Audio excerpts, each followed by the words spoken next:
জাল পাসপোর্ট চক্রের মাস্টারমাইন্ডকে গাইঘাটা থেকে গ্রেফতার করলো পুলিশ। মনোজ গুপ্তা, গাইঘাটা থেকে গ্রেফতার মনোজ গুপ্তা। জাল নথি দিয়ে অনুপ্রবেশকারীদেরকে পাসপোর্ট দেওয়া হতো, অনুপ্রবেশকারীদের ভারতীয় পাসপোর্ট তৈরির অভিযোগ। আর এই অভিযোগের ভিত্তিতেই এই চক্রের মাস্টারমাইন্ড মূল অভিযুক্ত মনোজ গুপ্তা, এবং তাকে ইতিমধ্যেই গ্রেফতার করেছে কলকাতা পুলিশের গোয়েন্দারা। প্রতিনিধি সার্নিক এই মুহূর্তে আমাদের সঙ্গে রয়েছেন। সার্নিক, কিভাবে পুলিশের জালে এলো এই মাস্টারমাইন্ড?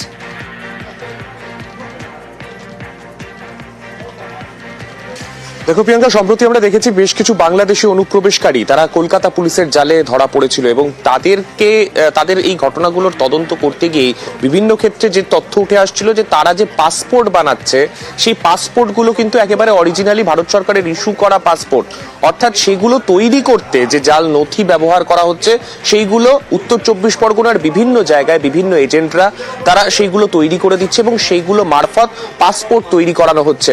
তো পুলিশের তরফে সেই সময় নজরদারি শুরু হয় যে মূলত কারা কারা এর পেছনে রয়েছে।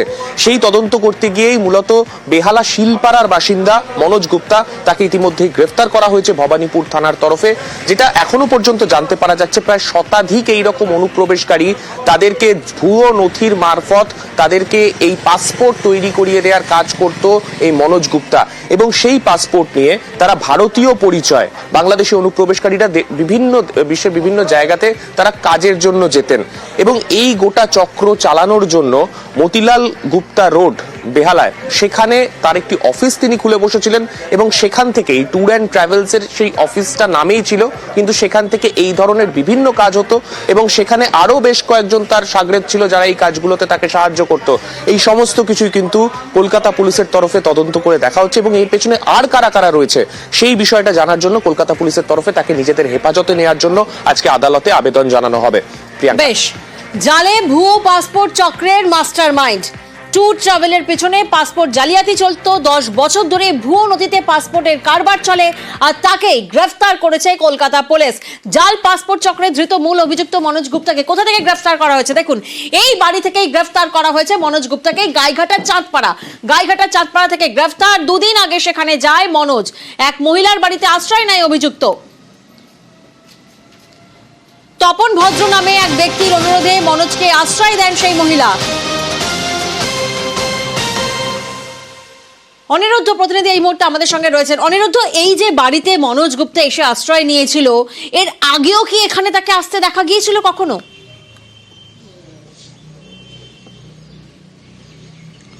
দেখো প্রিয়াঙ্কা, তোমাকে জানিয়ে রাখবো যে বাড়ি থেকে গতকাল রাতে মনোজ গুপ্তাকে গ্রেপ্তার করা হয়েছে, যে বাড়ি থেকে অর্থাৎ যে ভাড়া বাড়ি থেকে গ্রেপ্তার করা হয়েছিল, এই মহিলা সুমনা মল্লিক, ইনি দাবি করেছেন, এনার দাবি যে এনাকে তপন ভদ্র নামে এক ভাই রাখবার জন্য, অর্থাৎ এই মনোজ গুপ্তকে তার বাড়িতে আত্মগোপন করে রাখবার জন্য অনুরোধ করেছিল, যে তার বাড়িতে সমস্যা আছে, মনোজ গুপ্তার বাড়িতে সমস্যা আছে, তেমনই তাকে জানানো হয়েছিল, এবং দুদিনের জন্য এখানে থাকতে দেওয়ার জন্য অনুরোধ জানিয়েছিল। সেই মতোই এই সুমনা মল্লিক তার বাড়িতে, তার ভাড়া বাড়িতে রাখতে দিয়েছিল এই মনোজ গুপ্তাকে। আমি দেখানোর চেষ্টা করব যে এই বাড়িতেই ছিল গতকাল রাতে, এই বাড়ি থেকেই তাকে গ্রেপ্তার করা হয়, এবং এই মহিলা অর্থাৎ এই সুমনা দেবীর দাবি যে তিনি এই মনোজ গুপ্তকে চেনেন না, তাকে তপন বাবু রাখতে দিয়েছিলেন বা থাকার জন্য আবেদন করেছিল বলেই, বা এখানে আশ্রয় দেওয়ার জন্য বলেছিল বলেই তিনি আশ্রয় দিয়েছিলেন, তেমনই কিন্তু দাবি করেছেন। অন্যদিকে যে তপন ভদ্রের কথা এই মহিলা জানিয়েছেন, সেই তপন ভদ্রের বাড়িতে গিয়ে তার দেখা পাওয়া যায়নি।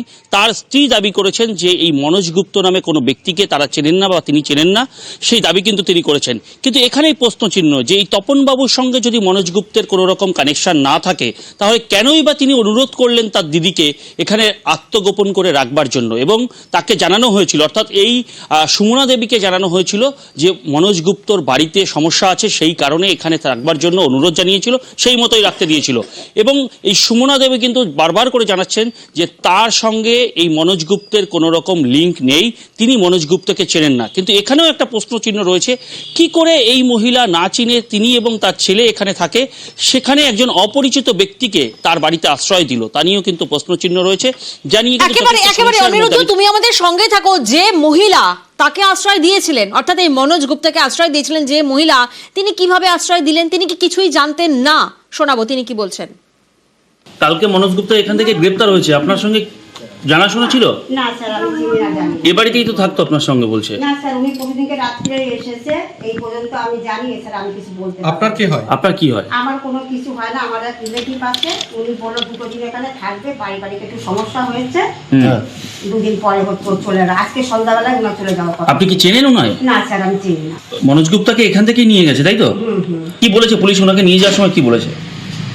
এমনি তো কিছু বলেনি, খালি ওনাকে নিয়ে গেল আর খালি বললো যে ওর গার্লফ্রেন্ড কোথায়, এটাই জিজ্ঞাসা করলো। উনি কিসের কাজ করতো আপনি জানেন? না স্যার, আমি এই সম্বন্ধে কিছু বলতে পারবো না।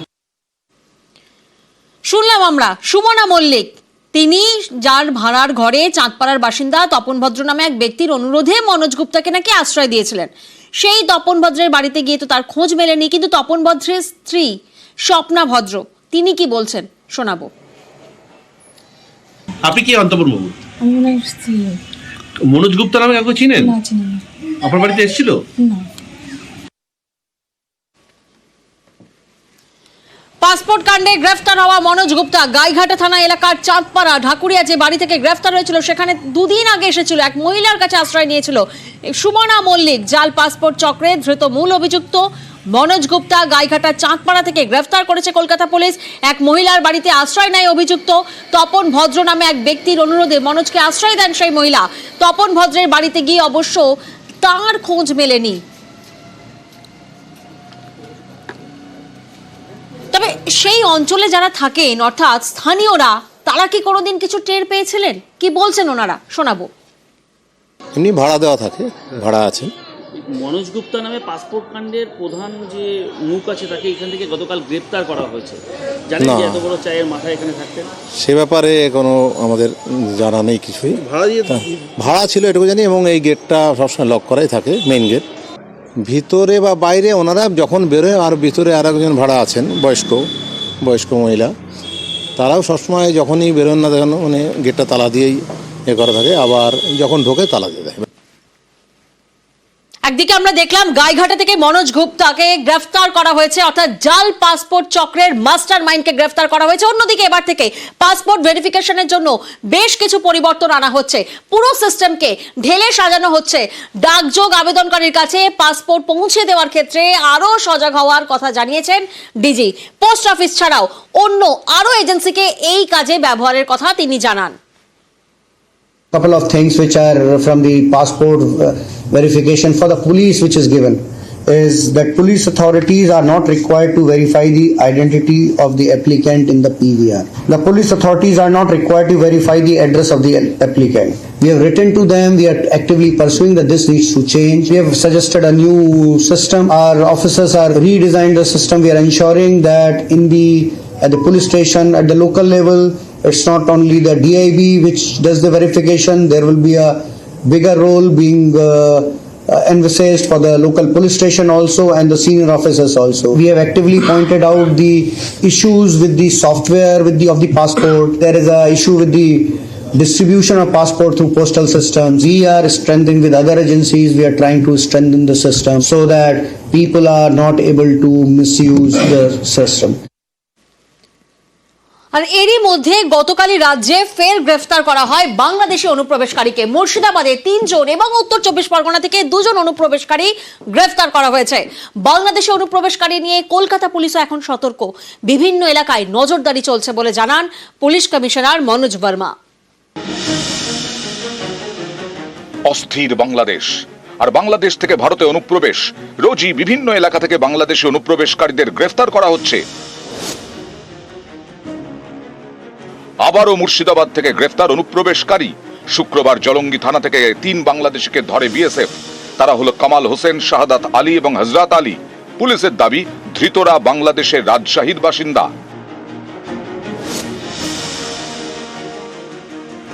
উত্তর 24 পরগনার বাগদায় গ্রেফতার 2 অনুপ্রবেশকারী। তারা বাংলাদেশের বাগেরহাটের বাসিন্দা, একজন দুলাল শেখ আর একজন পারুল বেগম। শুক্রবার বাগদার বইকোলো থেকে তাদের গ্রেফতার করে পুলিশ। তদন্তকারীদের দাবি ধৃতরা মাস 6 আগে বাংলাদেশ থেকে ভারতে অনুপ্রবেশ করে। অনুপ্রবেশকারীদের ধরপাকড় শুরু হতেই বাংলাদেশে পালানোর ছক করেছিল। কেউ সদ্য ঢুকেছিল, কেউ কয়েক মাস ধরে রয়েছে। সম্প্রতি এমনই 2 বাংলাদেশি অনুপ্রবেশকারীকে গ্রেফতার করে কলকাতা পুলিশ। এদের মধ্যে একজন আবার বিএনপি নেতা সেলিম মাতব্বর। বৃহস্পতিবার রাতে মোহাম্মদ আবিদুর রহমানকে গ্রেপ্তার করে কলকাতা পুলিশ। তার থেকে বিভিন্ন সরকারি নথি এবং ভারতীয় পাসপোর্ট উদ্ধার হয়েছে। লোকাল পাসপোর্ট অফিসার আরপিও যিনি আছেন ওনার সঙ্গে আমরা বসে মিটিং করেছি বা কোথায় লুপ হোল আছে সেগুলো ডিসকাস হয়েছে। Hotels, lodges and all other places যেখানে বাইরে থেকে লোক এসে থাকেন তার উপর আমাদের বিশেষ নজরদারি আছে। কি কি দেখতে হবে তার জন্য ডিটেইল গাইডলাইন্স বহুবার আমরা আমাদের অফিসারদেরকে বলেছি। বাংলাদেশে অস্থিরতা বাড়তেই সে দেশ থেকে ভারতে অনুপ্রবেশ বেড়ে গেছে। এই পরিস্থিতিতে সীমান্তে সতর্কতা। উত্তর 24 পরগনার বাংলাদেশ সীমান্তে বাড়ল নজরদারি। পেট্রাপোল সীমান্ত লাগোয়া 6 ঘড়িয়া গ্রাম পঞ্চায়েতের উদ্যোগে বসল CC camera. News 18 Bangla.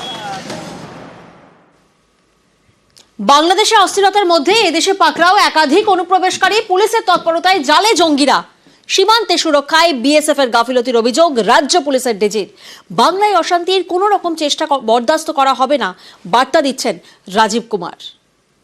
The situation in the neighboring country is fragile. We don't want people to use it as a stick to create issues and problems here, including communal harmony. Border management is done by BSF. And in spite of the fact that there has been a lot of lapses, in a sense that these people who crossed over, our teams, specialized teams have been very effective in neutralizing them and arresting them and sending them where they deserve to be. জঙ্গি নিয়োগের রীতিমতো network. জঙ্গি যোগে এবার গ্রাম্য জলসায় নজর। গ্রাম্য আসরে জিহাদি বার্তা বাংলাদেশি জঙ্গি সাব শেখের।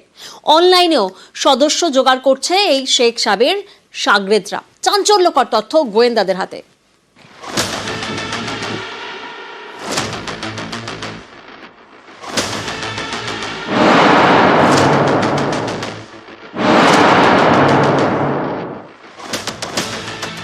কদিন আগেই এসএমএসটিএফ এর হাতে গ্রেফতার হয় বাংলাদেশের জঙ্গি মোহাম্মদ সাদ রাডি ওরফে সাব শেখ।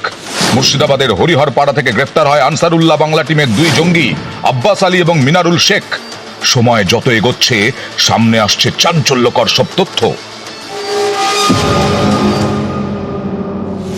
তদন্তকারীরা জানতে পেরেছেন জঙ্গি নিয়োগে গ্রাম্য জলসায় সক্রিয় এবিটি। এই সব জলসায় জিহাদি সংগঠন তৈরির বার্তা দিত সাব শেখ। জলসায় জঙ্গি যুগের প্রমাণ গোয়েন্দাদের হাতে। এমন নানা জলসার ভিডিও ফুটেজ খতিয়ে দেখছেন তদন্তকারীরা।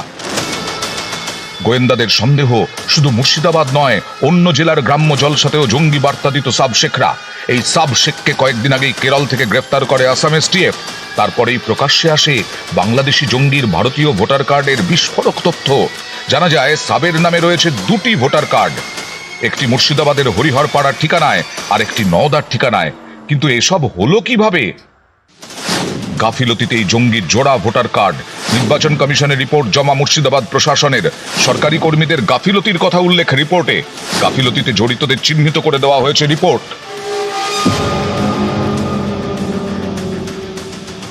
শুক্রবারই আসাম এসটিএফ এর হাতে ধরা পড়ে আরেক এবিটি জঙ্গি শাহিনুর ইসলাম। তাকে জেরা করেও একের পর এক চাঞ্চল্যকর তথ্য পেয়েছেন গোয়েন্দারা। জানা গেছে ধৃত বাংলাদেশি জঙ্গি সাব শেখের ঘনিষ্ঠ শাহিনুর ইসলাম। শাহিনুর ইসলাম এবিটি জঙ্গি সাব শেখের ডান হাত। অনলাইনে জঙ্গি নিয়োগ করত শাহিনুর, সোশ্যাল সাইটে জিহাদি বার্তা দিত সে। গোয়েন্দারা আরও জানতে পেরেছেন ধৃত জঙ্গি আব্বাস আলীর হরিহরপাড়ার মাদ্রাসাতেও গিয়েছিল শাহিনুর ইসলাম। সেখানেও শাহিনুর জিহাদের পাঠ দিত বলে জানতে পেরেছেন তদন্তকারীরা। আসাম এসটিএফ এর জালে আনসারুল্লাহ জঙ্গি শাহিনুর ইসলাম। শাহিনুরের কাছে 2টি বই উদ্ধার করে আসাম পুলিশ। তার মধ্যে একটি নাজিবুল্লাহ হাক্কানির লেখা। জামাতুল মুজাহিদিনের জঙ্গি নেতা নাজিবুল্লাহ হাক্কানি। নাজিবুল্লাহ হাক্কানির বই পড়ানো হয় জঙ্গি প্রশিক্ষণে। 2020 সালে কলকাতা পুলিশের জালে ধরা পড়ে নাজিবুল্লাহ। নিউজ 18 বাংলা।